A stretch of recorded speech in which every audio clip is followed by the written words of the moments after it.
Here's how to convert a PDF into Excel using the built-in functions of Excel.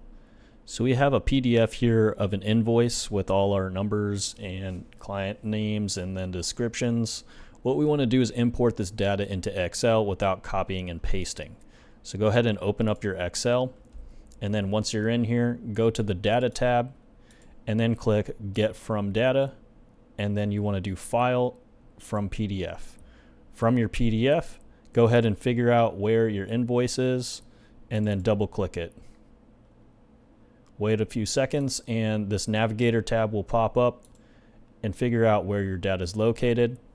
Once you see it pop up on this right hand screen, go ahead and hit load. If you need some further transformations, you can click transform data, but in our case we're just going to hit load. It might take a few seconds and then you'll see your data is perfectly loaded in here without having to copy and paste.